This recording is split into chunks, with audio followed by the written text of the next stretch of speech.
Hello mga kasari, magandang umaga sa ating lahat. So ngayon lang ako ulit nakapag-update dahil alam nyo na sa mga panahon ngayon, super stress talaga. Dahil sa sobrang kakapusan and then sa pagbabudget nga dito sa ating munting kabuhayan. So kaya ayan, medyo natagalan talaga na hindi ako nag-update. So syempre minsan kahit nagustuhin ko nung mag-update dito sa akin tindahan. So hindi ko talaga magawa-gawa dahil sa marami akong iniisip sa ngayon. Dahil may mga pinagdaanan na kailangan malagpasan. So ngayon, eto naisip ko na mag-update dito sa akin tindahan. So ngayon, laban pa rin kahit maraming kulang dito sa ating sari-sari store.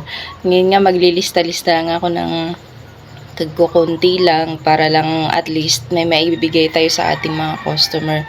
So minsan gustuin man natin na na punin yung ating tindahan kaso wala talaga tayong magawa dahil nga kapos tayo sa budget sa ngayon. So kayo mga kasari, kumusta yung inyong mga tindahan? So, sana okay na okay pa rin yung inyong tindahan. Kasi ako, patuloy ko pa rin pinaglalaban tong aking tindahan. Kasi dito lang naman kami, kumukuha. Wala naman kaming buwanan na sweldo. Kaya, kailangan talaga pangalagaan yung negosyo. So, ayun yung mga sabit-sabit natin. Nakikita nyo naman. Maluwang na, pati yung ating mga lalagyan ng mga dilata. So, minsan nabibisi din ako mga kasari dun sa aming taniman. Kaya hindi rin ako makapag-ayos-ayos. So, ngayon ng Sabado, parang ngayon lang yata ako almost yung asawa ko yung nagbabantay dito. Kaya, ayan, bihira na ako dito sa tindahan. Yung asawa ko yung nagbabantay. Minsan pumapasok lang ako dito, nag-check lang ako ng kung ano ba yung wala. So, katulad ngayon, inagahan ko para ating i-check yung ating tindahan. Ayan mga kasari, kung nakikita nyo, ang gulo-gulo pa. And yung lalagyan natin ng mga dilata, halos wala na talaga. Hindi na magandang tingnan. So, ayan, kung nakikita nyo dito sa aking likod yung mga kape natin, wala na, great taste na lang yung natitira, tsaka, kopi ko. Ayan. So, marami na talaga wala dito sa aking tindahan. Kaya, gawan muna natin ang paraan yan. Kasi hindi maganda yung tindahan kapag marami na talagang kulang.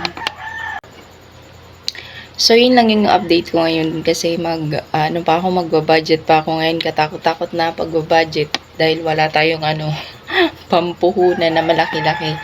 So, budget lang muna tayo. So, kagabi, binisit ko yung YouTube. Parang may mga subscribers na rin ako. Thank you po sa inyong lahat, sa mga bagong subscribers ko. Thank you sa inyong lahat. So, sabi ko, bukas nga, pipilitin ko makapag-update. So, salamat sa patuloy na pagtitiwala and sa mga yun nga sabi ko, kahit pala may mga subscribers na rin ako. So, nasa 460 subscribers na po ako. Kung hindi ako nag-update, nung tinigil ko yung pag-update ko dito sa YouTube, nasa 433. So, dahil nga patuloy na napiplay yung mga videos, so dumarami rin yung mga subscribers natin. So salamat sa mga bagong subscribers natin and yung mga dati pa na nanonood sa aking sa aking mga videos.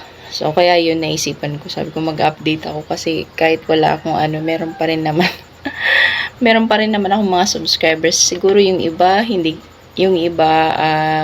syempre mag-aabang yun ng mga updates sa tindahan, yung mga tips. So ngayon hindi muna ako makakapagbigay ng tips kasi nag-update lang muna ako dito sa akin tindahan. So mamaya baka makapag-update ako pero hindi ko sure kasi mag-aayos-ayos pa rin ako dito, maglilinis-linis din kasi ang dami ng alikabok na ako kakaya sa mga customer pag maraming alikabok and masyadong magulo yung tindahan. So, yun lang muna mga kasari. Bye-bye and God bless. Thank you sa panonood.